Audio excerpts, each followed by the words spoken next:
All right, let's just dive right into it. Today, we're unpacking a really fascinating explainer on what actually makes an effective leader. We hear corporate buzzwords thrown around all the time, but today, we're grounding our analysis in hard, peer-reviewed research to extract some real, actionable lessons that you can use literally today. So, to kick things off, ask yourself this. What do the leaders of Apple, General Motors, and Google actually have in common? I mean, on paper, consumer tech, automotive manufacturing, and search engines seem worlds apart, right? But the executives at the helm of these massive empires faced these intense crucibles that demanded the exact same core leadership competencies. Well, we're pulling our answers straight from a comprehensive study out of the Journal of the International Academy for Case Studies. Oded Kittler, over at the University of Galway, put this together, and it's brilliant. The paper meticulously breaks down real-world executive challenges to find out what actually works when the pressure is truly on. Here's how we're going to break it all down. We'll start with the core of management. Look at Apple's push for innovation, GM's survival through crisis management, and Google's focus on employee well-being, before wrapping up with how you can conquer your own team challenges. Okay, part 1. The core of management, setting the stage. What's really interesting here is that the study doesn't just throw around abstract concepts. It anchors everything on 3 distinct pillars, using some serious corporate heavy hitters. We've got Steve Jobs representing the drive for innovation, Mary Barra for protecting a company through intense crisis management, and Sundar Pichai for unifying a workforce. They perfectly represent the incredibly diverse array of challenges any manager might face. And here is the absolute core of it all, defined right in the introduction of the research.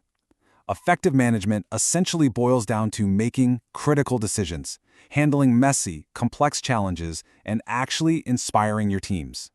Whether you're running a trillion-dollar megacorp or just a local 5-person team, your job revolves around navigating conflict and pushing people toward a shared goal. Moving on to part 2, let's look at Apple and fostering innovation during the Steve Jobs era.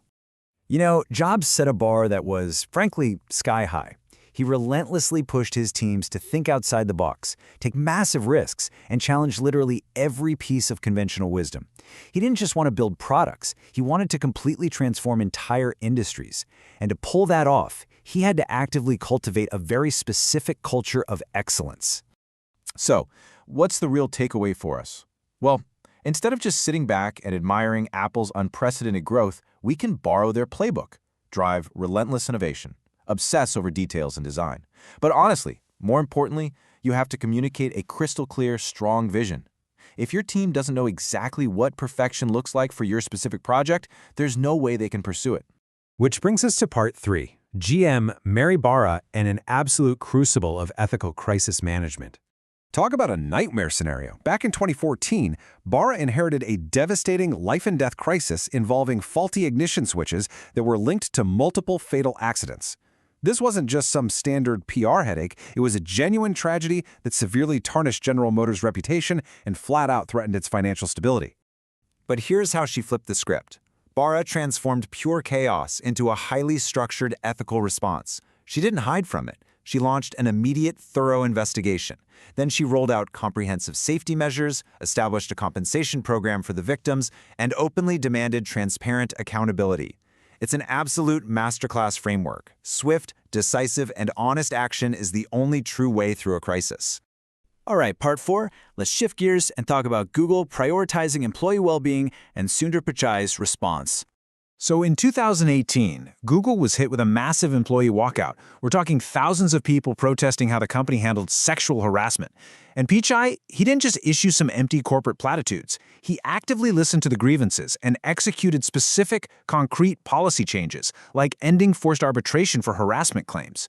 It proved that a company's success is inextricably linked to employee safety and an inclusive environment. And this is where the explainer makes a really cool pivot. Because, listen, you don't need to be dealing with a global employee strike to face internal friction, right? Everyday things like communication barriers and isolated workflows happen constantly in totally normal office settings. That naturally brings us to part 5, conquering everyday team challenges, taking these lessons from the C-suite straight down to your team. Here's a classic headache we see all the time. You've got different time zones and language barriers slowing everything down. Delays are basically inevitable. The research points out that the proactive fix here is investing heavily in virtual collaboration tools that facilitate real-time project management, bridging that geographical gap seamlessly. Then there's the issue of cultural differences creating these isolated little silos where nobody talks to each other. To bust those walls wide open, leaders have got to actively build trust. You do that by organizing targeted cross-cultural training and global team workshops, which turns isolated workers into a highly connected unit. And lastly, what about inconsistent leadership? Basically, when mid-level managers just don't have the chops yet to guide diverse teams. The proactive move here is identifying potential early and providing actual formal leadership development programs that focus heavily on communication and conflict resolution. You literally have to train your leaders to inspire. Okay, part 6. Bringing it all together for your own leadership journey. If you take nothing else away from this explainer, remember these essential principles. They're your foundation. Whether you're fostering wild innovation like Jobs, managing severe crises with total transparency like Bara, or actively building an inclusive culture like Pichai, these are the strategic actions required today. Maintain extreme adaptability, commit to ethical decisions even when it's tough, and always remember that your people are the lifeblood of your success.